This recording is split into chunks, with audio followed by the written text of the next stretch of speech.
Le thème, je l'ai intitulé ainsi, un tel souverain sacrificateur. Un tel souverain sacrificateur. Et ouvrons tout de suite dans l'Épître aux Hébreux, chapitre 8, versets 1 et 2. Hébreux, chapitre 8, versets 1 et 2. Voilà ce que l'auteur, qui, je le rappelle, est inconnu, on ne sait pas précisément qui a écrit cet épître, on a quelques pistes, mais sans plus. Retenons que c'est le Saint-Esprit qui nous parle, car toute écriture est inspirée de Dieu.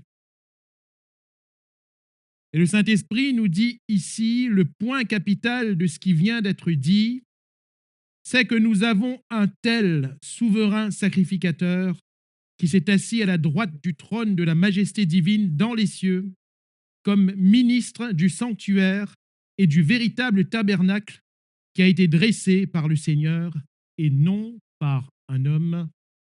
Amen. Gloire à Dieu. Un tel souverain sacrificateur. L'auteur de l'Épître aux Hébreux nous parle ici du point capital, le point capital, le point capital. Et effectivement, outre l'expression ici dans son contexte, le sacerdoce de Jésus-Christ en tant que souverain sacrificateur de la nouvelle alliance est le point central de cet épître. C'est ce qui va composer la plus grande partie de ce propos, pour ne pas dire le tout. C'est le levier de tout l'épître. Et si vous relisez cet épître chez vous, vous verrez qu'en commençant par la supériorité de Christ à toute la création et même à la race angélique, l'auteur ici va mettre non seulement Christ au centre, mais il va mettre ce sacerdoce en tant que souverain sacrificateur selon l'ordre de Melchisédek. Il va le mettre comme levier de notre foi. Et il va conclure son épître en disant « Tenez donc ferme, puisqu'on a un tel souverain sacrificateur, tenons ferme. » Par ce point capital, l'auteur engage vivement ses lecteurs de l'époque, qui étaient des Juifs, d'où l'épître aux Hébreux, alors que ces croyants étaient en proie à de vives persécutions. Et je rappelle que c'était le moment, lors de la composition et la diffusion de cette lettre, c'était le moment de très grandes persécutions. Dans ce temps où, et je ne cite qu'un exemple, un empereur sanguinaire qui s'appelait Néron, il a pris des chrétiens et il les a tout simplement brûlés de part et d'autre de la ville de Rome afin d'illuminer la ville. Voilà le traitement qui était réservé aux chrétiens. C'était une grande persécution. Et dans cette persécution, alors que les soldats et ceux qui étaient engagés par cet empereur allaient de maison en maison à la recherche de ceux qui croyaient en Jésus, quand on les trouvait et on leur demandait « Est-ce que tu crois en Jésus ou pas ?» Ils avaient cette double possibilité. Soit ils disaient « Non, je ne crois pas en Jésus » et ils avaient la vie sauve. Soit ils disaient « Oui, je crois en Jésus » et c'était leur mort assurée. C'était leur mort. Et quelle mort atroce, brûlés vifs. Bien sûr que ces croyants, on est tous humains, n'est-ce pas? Ces croyants avaient tendance à incliner leur cœur en disant « s'il faut mourir, pourquoi ne pas cacher sa foi? Pourquoi ne pas simplement dire « non, nous ne croyons pas en Jésus ». Beaucoup étaient tentés de prendre ce chemin-là. Mais l'auteur de l'Épître aux Hébreux rappelle ici que si nous renions le Christ, si nous renions Jésus, alors notre foi n'est plus. Si nous renions le Fils de Dieu, lui qui est le souverain sacrificateur de l'alliance nouvelle, Il n'y a plus de salut pour nous, car le salut, c'est par la foi en Jésus-Christ. Alléluia. Le salut, c'est par la foi. Il les encourage à ne pas abandonner la foi en Christ, qui est la seule garantie du salut accompli. Nous qui sommes des lecteurs contemporains, frères et sœurs, chers amis, nous devons saisir quelle est l'amplitude de ce sacerdoce, quelle est la force de ce que Christ est, souverain sacrificateur d'une alliance nouvelle. Et nous devons saisir son importance afin de persévérer dans la foi aujourd'hui en 2025 et d'achever notre course terrestre ayant les regards fixés sur Jésus.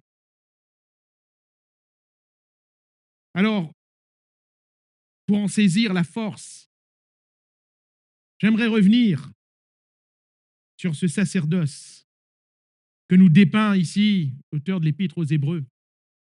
Et j'aimerais, frères et sœurs, chers amis, nous rappeler la beauté de ce que Christ a accompli pour nous.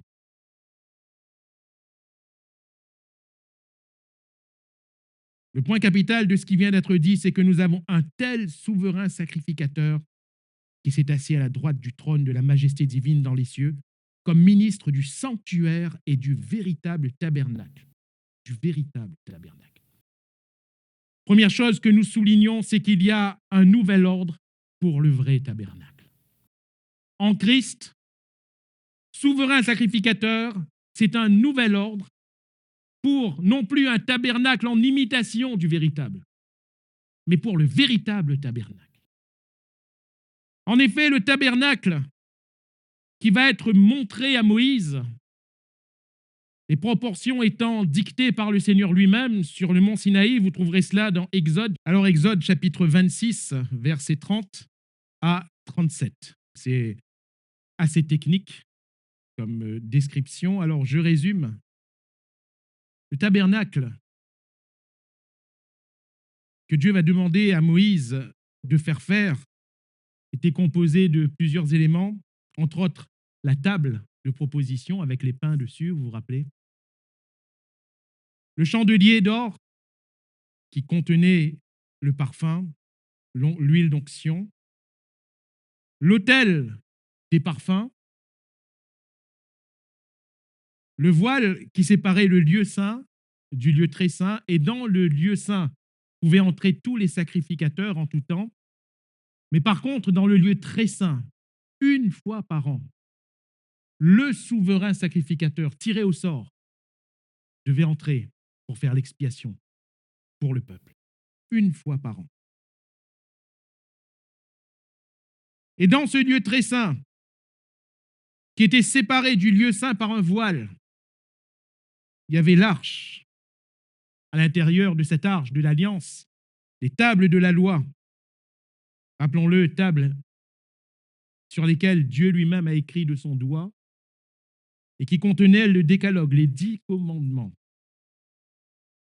Cette arche était refermée par ce qu'on appelait le propitiatoire, sur lequel 2 chérubins artistement travaillaient, se regardaient. Et Dieu apparaissait au-dessus de ce propitiatoire. C'était le lieu de la sainte présence de Dieu, d'où le lieu très saint ou le saint des saints. Nous l'avons chanté tout à l'heure, il est saint. Ça, c'est le tabernacle. Mais je rappelle ce que Dieu n'arrêtait pas de répéter à Moïse.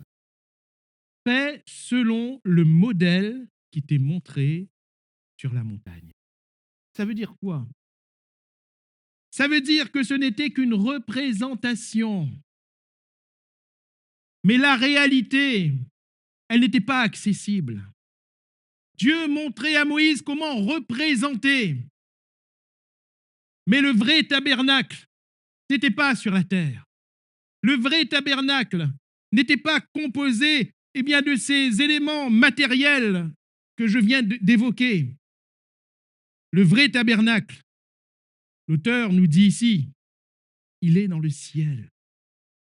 Christ, un tel souverain sacrificateur, qui s'est assis à la droite du trône de la majesté divine dans les cieux, comme ministre du sanctuaire et du véritable tabernacle.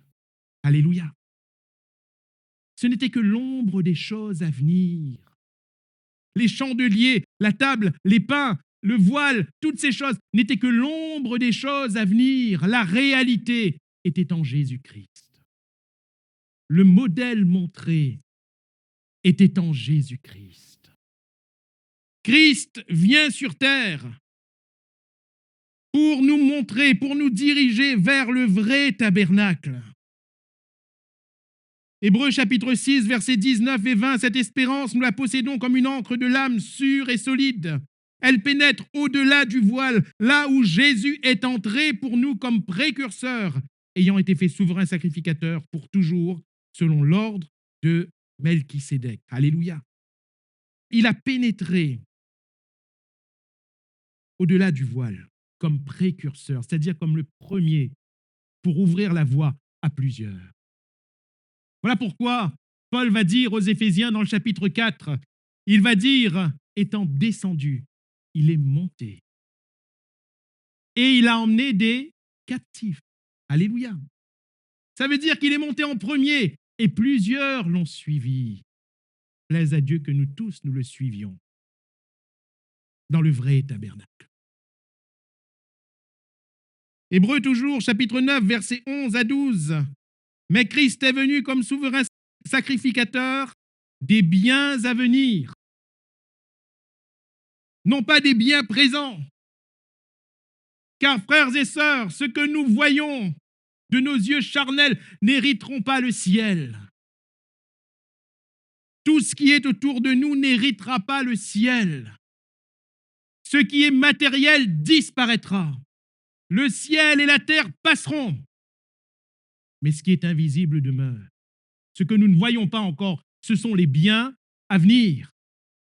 Quand nous ne connaissons pas le Seigneur, nous travaillons pour les biens présents. Mais quand nous connaissons le Seigneur, nous savons que ces choses ne resteront pas. Nous travaillons pour les biens à venir. Merci Seigneur si on a une belle maison. Mais la belle maison ne restera pas.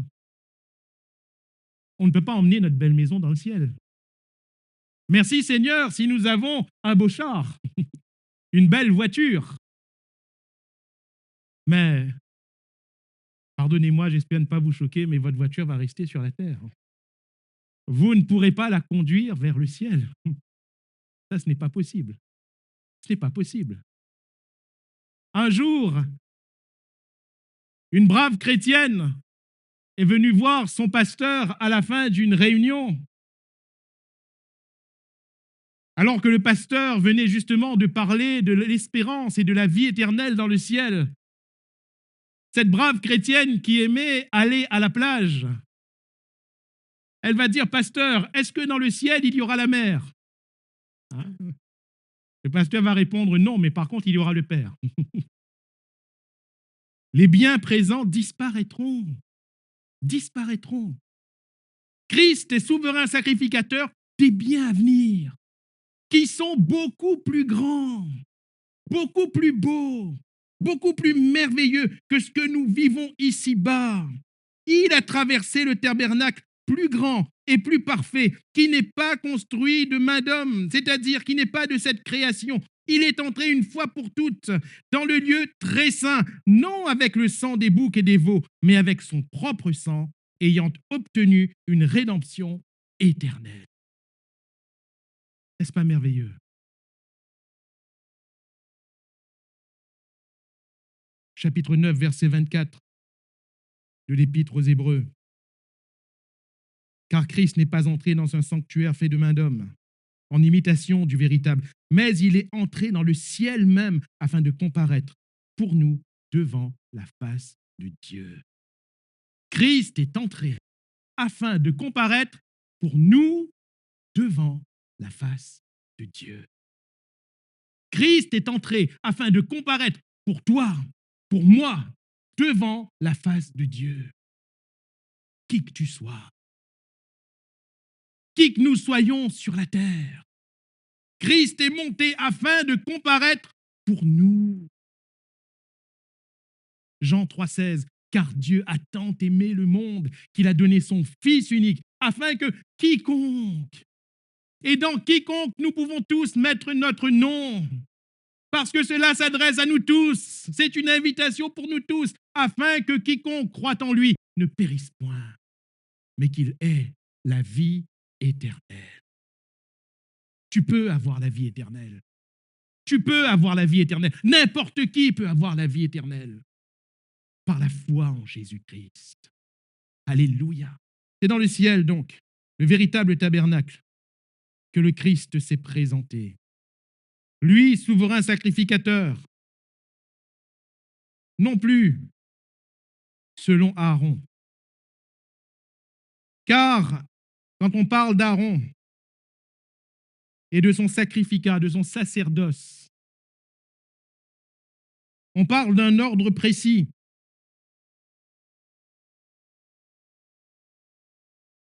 Je vous laisse les références, elles sont très longues, vous les lirez chez vous, Exode 28, 29, 30, dans leur ordination. Il y avait des gestes précis, des habits précis, des rites précis que devaient suivre Moïse, et en l'occurrence Aaron et ses fils. Le sacerdoce était un sacerdoce qui était transmissible par le sang. Dieu avait choisi pour souverain sacrificateur dans le tabernacle terrestre Aaron et ses fils. Personne d'autre ne pouvait avoir part à ce sacerdoce. Aaron le premier, ensuite ses fils, ensuite ses petits-fils, etc., etc. Jusque dans l'entrée, le seuil, j'appellerais cela ainsi, le seuil du Nouveau Testament, on voit encore un descendant d'Aaron, en l'occurrence Zacharie et sa femme Élisabeth, qui observent ce sacerdoce.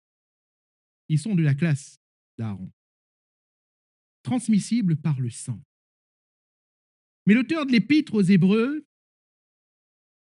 nous parle de Christ qui n'a pas part à ce sacerdoce transmissible par le sang. Il n'est pas selon Aaron, selon l'ordre d'Aaron, mais il est, et nous l'avons lu, il est sacrificateur selon l'ordre de Melchisédek.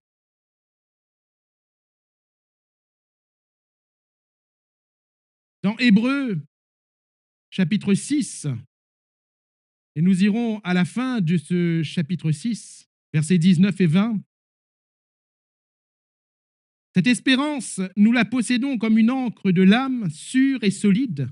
Elle pénètre au-delà du voile, là où Jésus est entré pour nous comme précurseur, ayant été fait souverain sacrificateur pour toujours, selon l'ordre de Melchisédek. Pas selon l'ordre d'Aaron, mais selon l'ordre de Melchisédek. Pourquoi ? On poursuit dans le chapitre 7, verset 1er. En effet, ce Melchisédek, roi de Salem, sacrificateur du Dieu Très-Haut, qui alla au-devant d'Abraham lorsqu'il revenait de la défaite des rois, qui le bénit, et à qui Abraham donna la dîme de tout, qui est d'abord roi de justice, d'après la signification de son nom, ensuite roi de Salem, c'est-à-dire roi de paix, qui est sans père, sans mère, sans généalogie, qui n'a ni commencement de jour, ni fin de vie, mais qui est rendu semblable au Fils de Dieu. Ce Melchisédek demeure sacrificateur à perpétuité. À perpétuité. Jésus, il n'est pas, va dire l'auteur de l'Épître aux Hébreux, entre autres, il n'est pas de la lignée de Lévi. Le Fils de l'homme est fils de David. Il est de la lignée de Juda. Il ne peut donc pas avoir part au sacerdoce d'Aaron. C'est un autre sacerdoce. Et ici, il est dit que cet ordre de sacerdoce est celui d'un certain Melchisédek. Je ne sais pas si vous vous rappelez de l'histoire qu'évoque ici l'auteur de l'Épître aux Hébreux, mais rappelez-vous quand Abraham est revenu vainqueur des rois tels que Kédor-Laomer et ses alliés, qui avaient enlevé, entre autres, et fait prisonnier son neveu Lot. Abraham était allé avec ses serviteurs armés de bâtons. Qu'est-ce qu'on peut gagner comme bataille avec des bâtons? Je ne sais pas. Mais toujours est-il que le Seigneur lui avait donné la victoire. Sur tous ses rois ennemis, ses armées ennemies, le Seigneur lui avait donné la victoire. Et frères, sœurs, quand nous marchons avec Dieu, nous avons la victoire. Même si comme moyen, nous n'avons que des bâtons. Même si en face de nous, il y a des épées, des boucliers, des chars. Même si nous n'avons rien avec Dieu, nous avons la victoire. Parce qu'il est notre Dieu. Abraham a donc gagné et Abraham a pu délivrer son neveu Lot. Et quand il est revenu de cette victoire, ce Melchisédek s'est approché de lui. Et ce Melchisédek l'a béni. On ne sait rien de ce Melchisédek. On ne sait pas d'où il vient ni où il va. Le texte nous dit juste, à ce moment-là, que c'est un sacrificateur du Dieu très haut. Et c'est selon son ordre que Christ est déclaré souverain sacrificateur. Nous mettons Melchisédek et Jésus après. Mais dans le texte que nous venons de lire, il est bien dit que c'est Melchisédek qui est rendu semblable au Fils de Dieu. Ça veut dire que Jésus, il est avant. Il est avant. Le personnage très énigmatique. On ne sait pas c'est qui. Mais cet ordre n'est pas un ordre terrestre, n'est pas un ordre selon Moïse, selon Abraham, selon les Juifs. C'est un ordre qui est céleste. Qui est céleste. Le Fils de Dieu, c'est Melchisédek, car il est le roi de justice. Melchisédek signifie roi de justice. Jésus est roi de justice. Lui qui, sans péché, n'a commis aucune faute, sans péché dans sa conception. Bien que fils de l'homme sur la terre, il a été tenté en toutes choses, nous le dirons tout à l'heure, mais sans faillir en rien, sans péché, sans péché. Juste, à tous égards, en toutes choses, juste, devant la loi, juste, devant les hommes, juste, devant Dieu. Il est juste. Il est ce roi de justice qui est quand même allé jusqu'à la croix du calvaire pour vous et pour moi. Roi de paix, roi de Salem. Salem signifie paix. Roi de paix.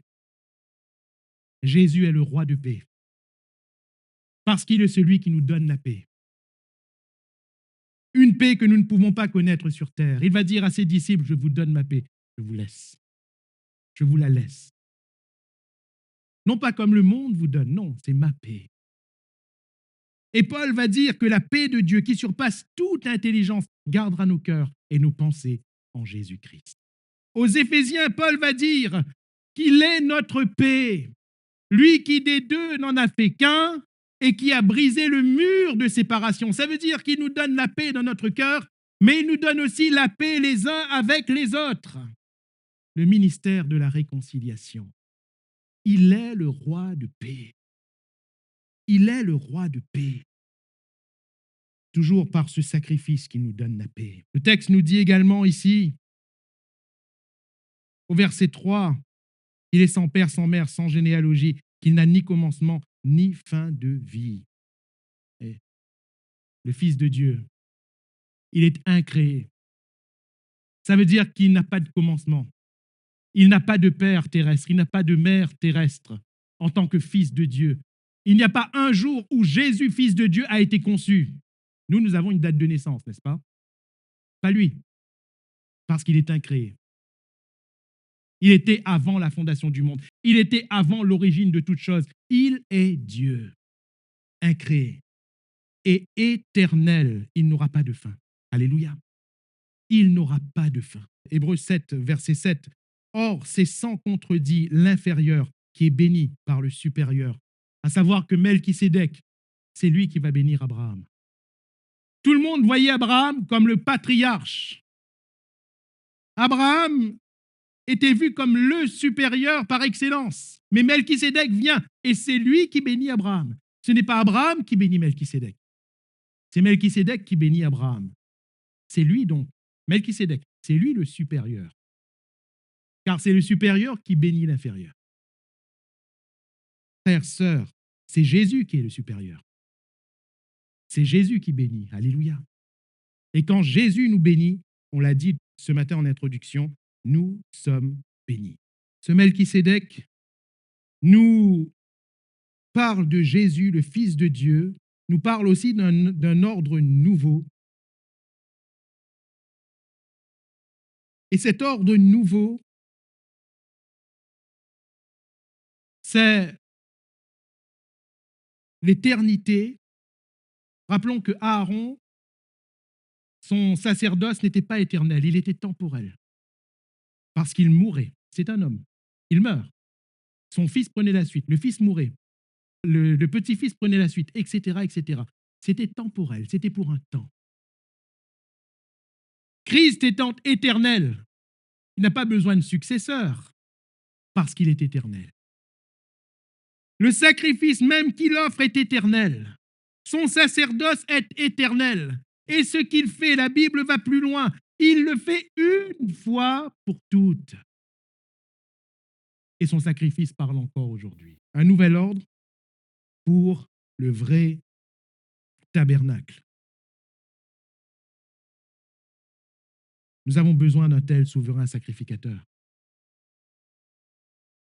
Deuxième chose, concernant ce tel souverain sacrificateur, la sainteté et la pureté de Jésus-Christ, le Fils de Dieu.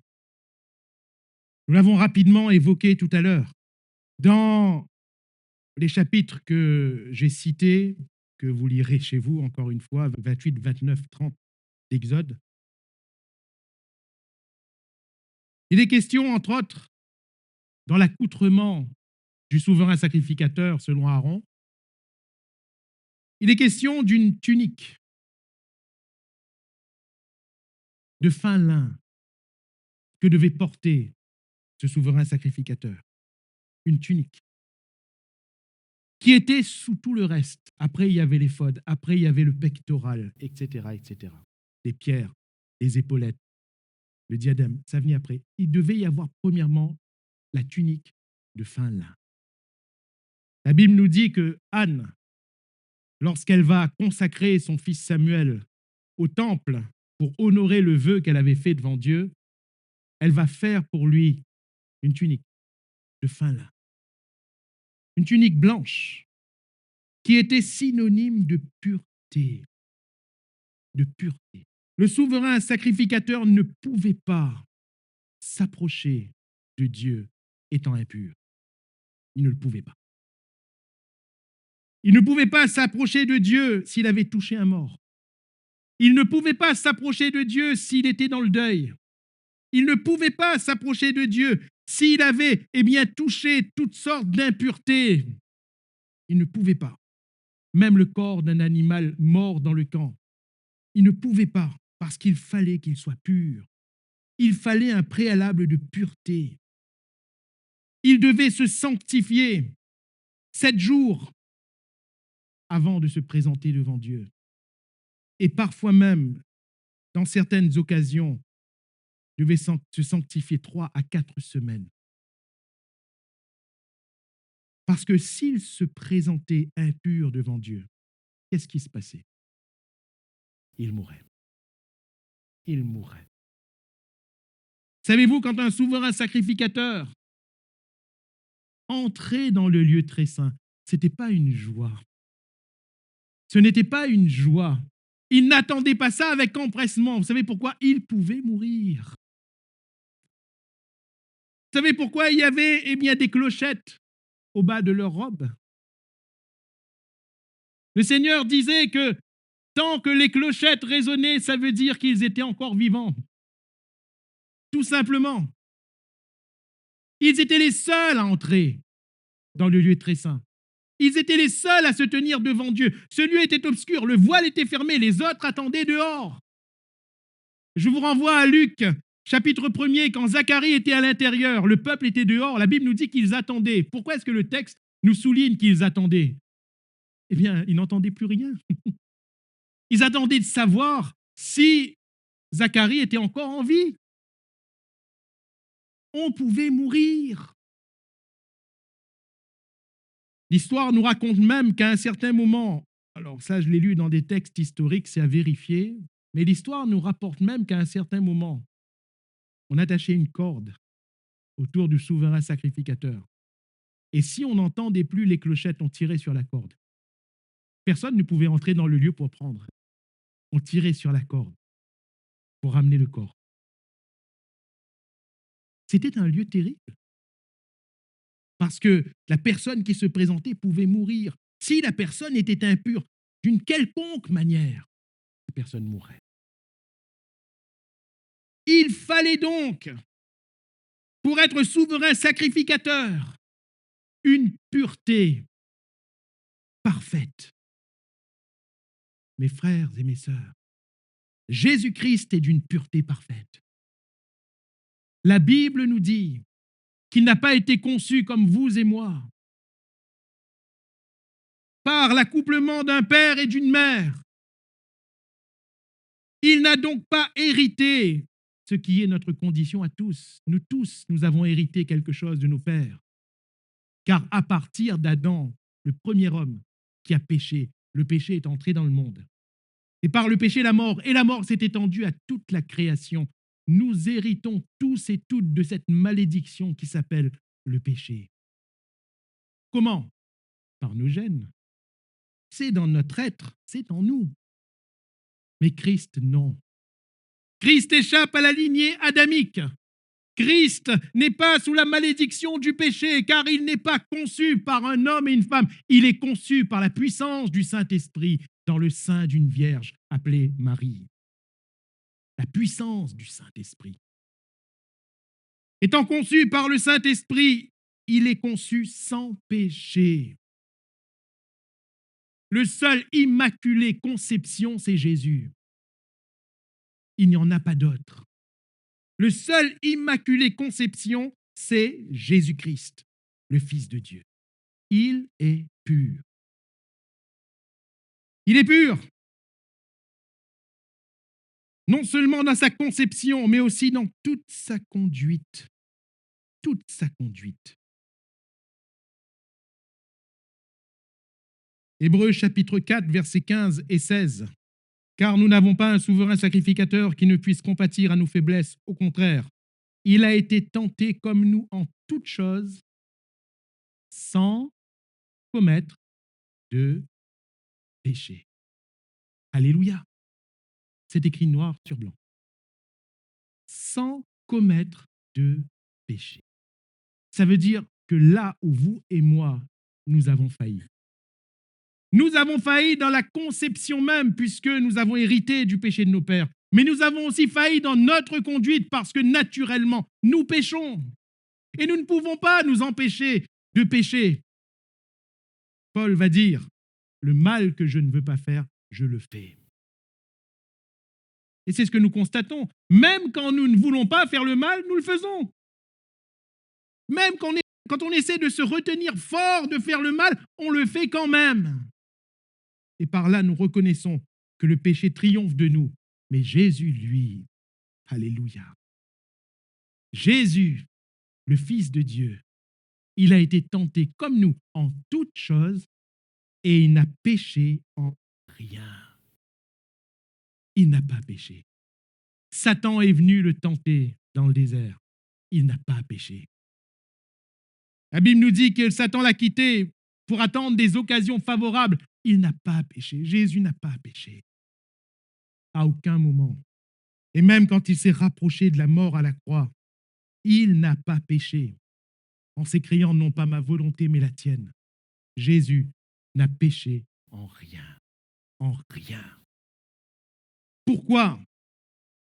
Parce qu'il fallait que le souverain sacrificateur, selon l'ordre de Melchisédek, soit sans péché. Il fallait que l'agneau qui se présentait pour le sacrifice soit sans défaut. Sans défaut. Pureté, la tunique. Pureté également par l'onction. dans l'Exode, et en l'occurrence ces 3 chapitres, Dieu parle de la composition de l'huile d'onction. Et Aaron allait être oint, c'est-à-dire mis à part. Mis à part. Frères, sœurs, déjà que lui, le Fils de Dieu, était à part de notre nature, à part de notre conduite. Mais pour ce sacerdoce, il va être oint, mis à part. Luc chapitre 4, « L'Esprit du Seigneur est sur moi, parce qu'il m'a oint. » Alléluia. Il m'a oint. Et cette huile, qui était composée par le Seigneur lui-même, l'huile du Saint-Esprit, est venue sur Jésus-Christ, le Fils de Dieu, souverain sacrificateur. Il a été mis à part pour l'œuvre de Dieu. Aaron et ses fils ensuite ne pouvaient pas avoir part à la normalité de vie à laquelle avaient part les autres Israélites. Les autres Israélites vivaient tous les jours, bien sûr en craignant le Seigneur, mais tous les jours comme ils le voulaient, ils mangeaient ce qu'ils voulaient, ils allaient faire ce qu'ils voulaient, je répète, dans les limites de ce que Dieu avait ordonné, bien sûr, mais pas Aaron et ses fils. Là où les autres avaient le droit d'avoir deuil, eux, ils ne le pouvaient pas, parce qu'ils étaient mis à part. Là où les autres pouvaient acheter et acquérir des terrains où ils voulaient, eux, ils n'en avaient pas le droit. Le Seigneur avait dit que Aaron et ses fils n'auraient pas de propriété. Le Seigneur avait dit, je serai leur propriété. Alléluia. Je serai leur propriété, moi le Seigneur. Ils n'avaient pas le droit d'aller s'acheter un terrain, de se faire construire une maison n'importe où en Israël. Non. Ils n'avaient pas le droit à une normalité de vie parce qu'ils étaient mis à part. Ils étaient oints. Vous vous rendez compte? Même quand les 2 premiers fils d'Aaron, qui justement s'étaient présentés devant Dieu avec un feu étranger, nous connaissons l'histoire, ils ont été immédiatement foudroyés, brûlés par le feu qui est sorti de l'autel, foudroyés sur place. Moïse va vite se retourner vers Aaron en lui disant « Surtout ne pleure pas ». C'est terrible de dire ça à un papa. Surtout ne pleure pas. Tu n'as pas le droit de faire deuil là. Pourquoi? Parce que tu as reçu l'onction. L'onction. Tu es mis à part. Tu es mis à part. Frères, sœurs, ce qui est, à mon sens, encore plus difficile aujourd'hui dans les temps où nous vivons, c'est de vivre une vie mise à part, n'est-ce pas? De ne pas faire comme les autres parce que les autres font comme ça. De ne pas imiter le monde, c'est ce que la Bible nous dit. N'imitez pas le monde. De ne pas vivre selon le présent siècle, c'est ce que la Bible dit. C'est ce que Dieu nous demande. Mais c'est difficile. Parce que parfois, on se dit, mais pourquoi eux, ils ont le droit, mais nous, on n'a pas le droit? Pourquoi eux, ils peuvent avoir et nous, on ne peut pas? Pourquoi ils peuvent vivre comme ça? Pourquoi ils peuvent avoir ces plaisirs et nous, non? La réponse est simple. Nous sommes mis à part. La Bible nous dit dans l'Apocalypse chapitre 1er à celui qui nous aime, qui nous a délivrés de nos péchés par son sang et qui a fait de nous un royaume des sacrificateurs pour Dieu le Père. Nous sommes mis à part. Mais si c'est difficile pour nous, Christ, lui, Fils de Dieu, mais aussi Fils de l'homme, il l'a vécu. Il a été mis à part. Mis à part. Et enfin, toujours pour souligner cette pureté, une tiare avec devant un diadème sur lequel était inscrit, gravé, sainteté à l'Éternel. Quand le souverain sacrificateur, quand Aaron se présentait, quand ses fils se présentaient dans le lieu très saint, ils devaient avoir écrit sur leur front sainteté à l'Éternel. Sainteté à l'Éternel. Et par cela même, Ils étaient en train de proclamer qu'ils se rendaient saints de la sainteté dont Dieu est saint. C'est fort, n'est-ce pas? Non pas seulement être saint selon notre conception, être saint selon notre définition de la sainteté, non. Seigneur, je me rends saint de la sainteté dont toi tu es saint. Dieu va dire, vous serez saints car je suis saint. Frères, sœurs, nous devons rechercher la sainteté de Dieu, pas notre conception de sainteté. Chacun peut avoir sa conception de sainteté, mais Dieu est saint de sa sainteté à lui. Et il nous appelle à être saints.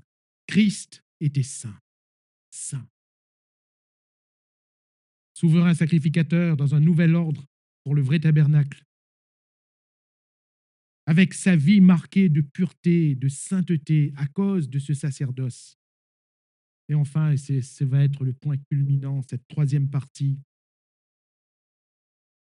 le sacrifice qu'offre ce souverain sacrificateur.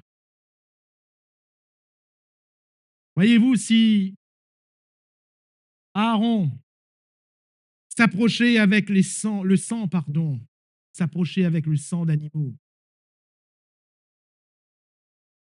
ordonnés par l'Éternel.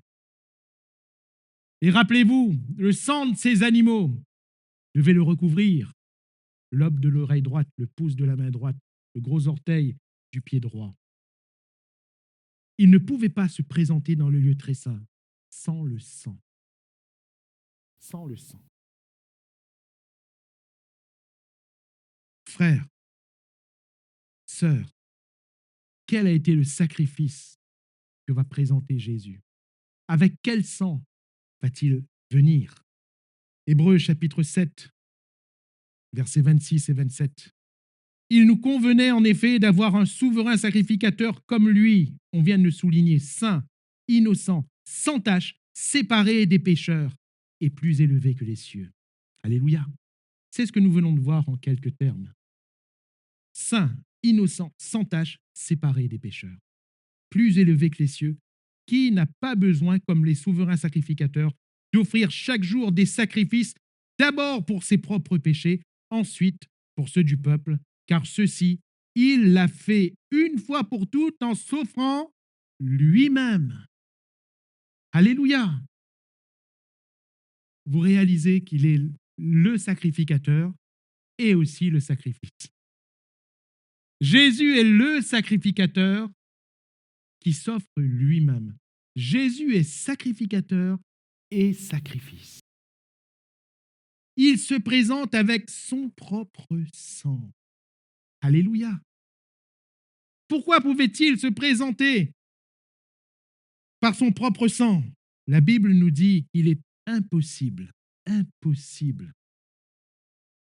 que le sang des taureaux, des boucs, des veaux, impossible que ce sang pardonne quelque péché que ce soit. Impossible. Le verset 13 du chapitre 9, il est dit, car si le sang des taureaux et des boucs et la cendre d'une vache répandue sur ceux qui sont souillés sanctifie et procure la pureté de la chair, combien plus le sang de Christ qui par un esprit éternel s'est offert lui-même sans tache à Dieu, purifiera-t-il votre conscience des œuvres mortes afin que vous serviez le Dieu vivant. Alléluia. C'était pour la chair.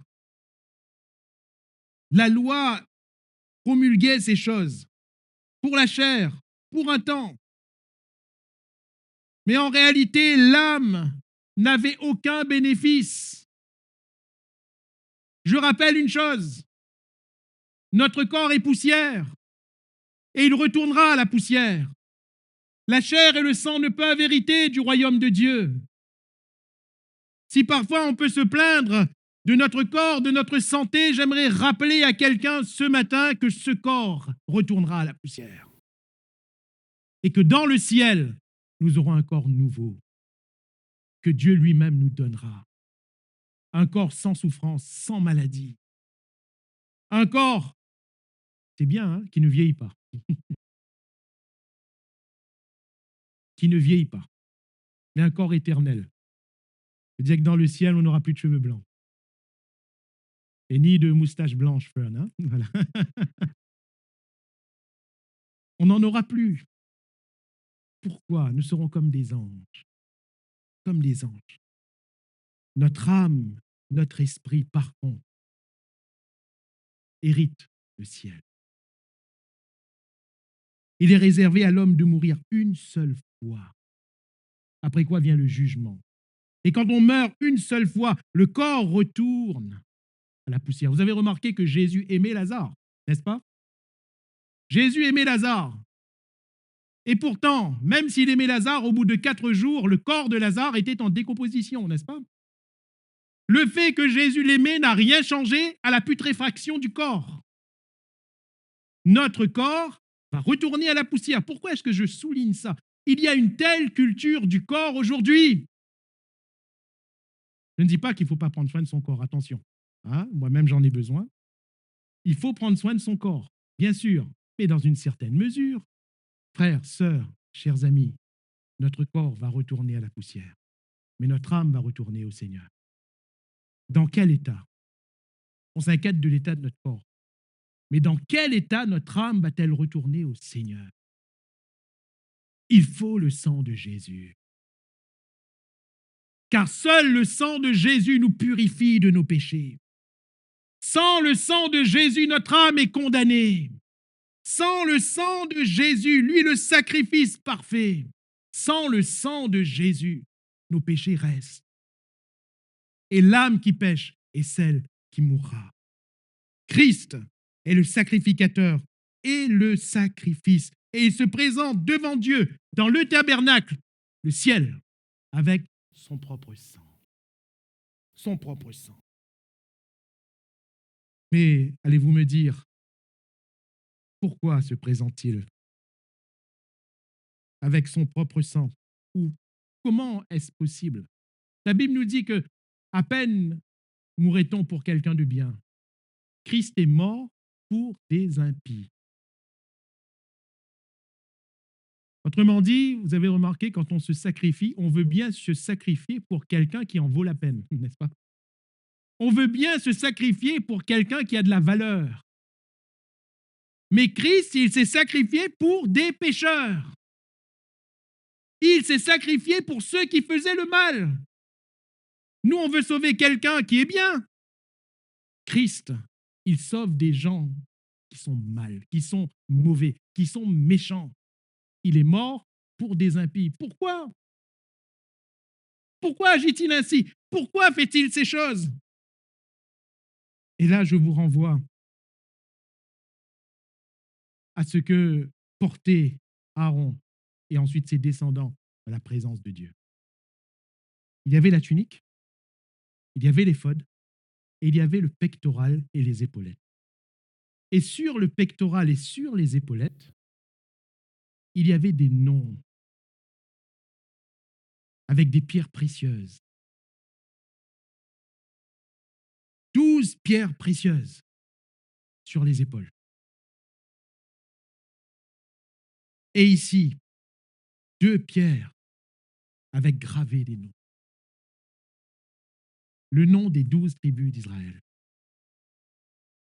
Et quand le souverain sacrificateur se présentait devant Dieu, Dieu dira qu'il portera sur son cœur le peuple d'Israël.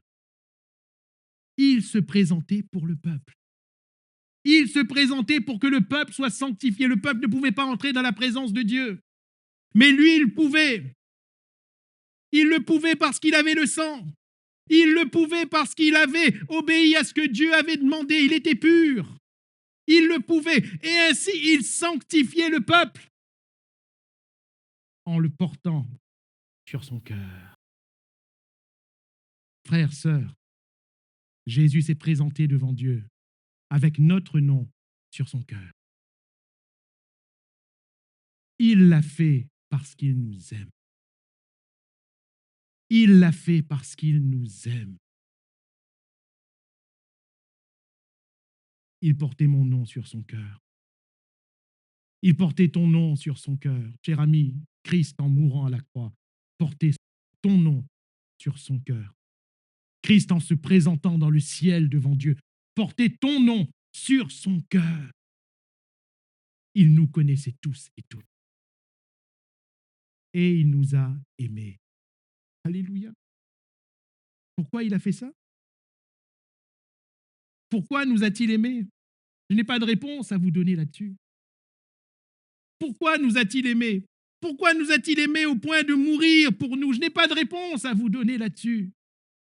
Mais toujours est-il qu'il nous a aimés. Il nous a aimés le premier. Il nous a aimés avant même qu'on soit sur terre. Il nous a aimés, vous et moi, en 2025, alors que nous vivons aujourd'hui. Christ nous a aimés avant la fondation du monde. Il nous a aimés. Et au temps marqué, il a donné sa vie pour nous. Sur son cœur et sur ses épaules. Parce que la charge de nos péchés, il fallait les porter. Il fallait les porter.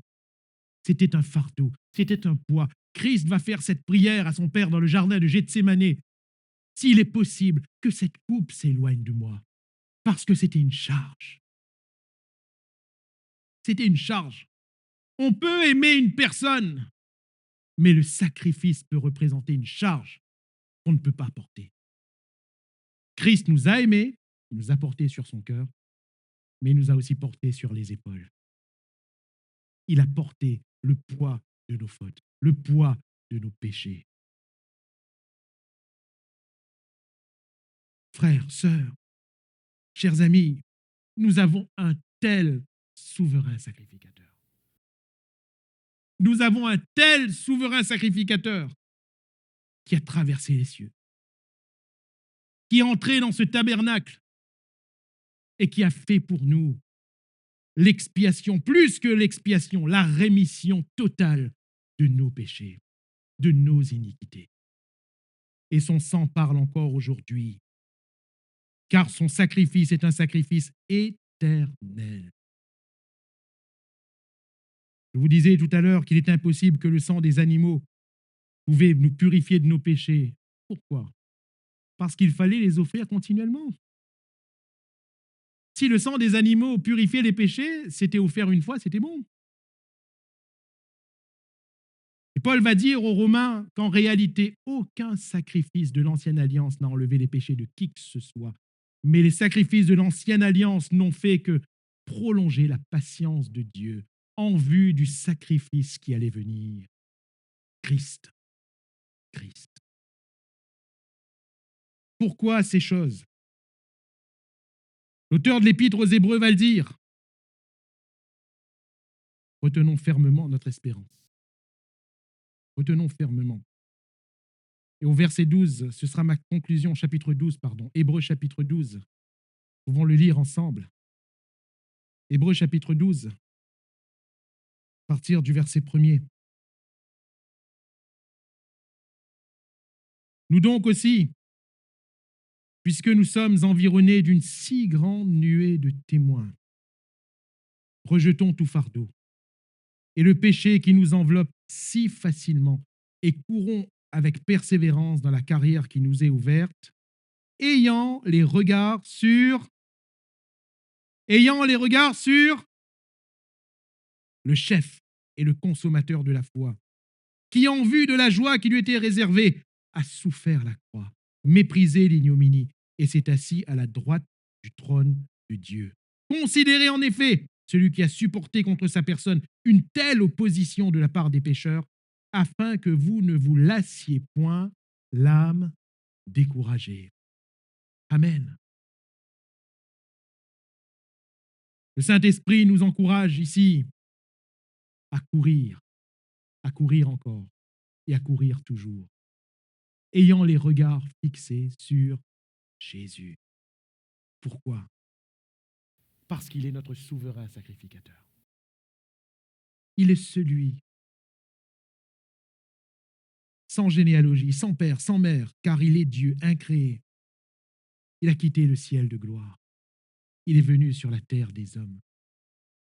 Et il a accompli tout ce qu'il fallait accomplir.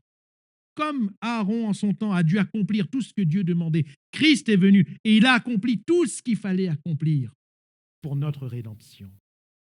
pour la purification de nos péchés, pour nous donner la vie éternelle. Christ est mort à la croix. Il est ressuscité des morts. Il est monté s'asseoir à la droite de la majesté divine en se présentant avec son propre sang. Et chers amis, ce sang parle encore. Il parle encore pour vous. Il parle encore pour moi. Il parle encore pour chacun de nous. Et vous savez ce que crie ce sang? Il crie grâce. Là où le péché crie mort, le sang de Jésus crie grâce. Grâce sur nos vies, grâce sur nos cœurs. Jésus s'est offert par amour pour vous et moi. Et il a tout accompli. Nous n'avons donc plus d'efforts à faire, si ce n'est de croire en lui et de continuer de courir avec persévérance dans la voie qui nous est ouverte. Jésus revient bientôt, n'est-ce pas? Jésus revient bientôt. Se trouvera-t-il toujours en train de courir? Quand le Fils de l'homme viendra, trouvera-t-il la foi sur la terre? Nous trouvera-t-il en train de courir? Nous trouvera-t-il en train de persévérer? Nous trouvera-t-il en train de ne pas abandonner? Cela dépend de toi, de moi, de chacun de nous. Nous sommes devant Dieu. Dieu nous voit ce matin et il veut nous bénir. Alléluia.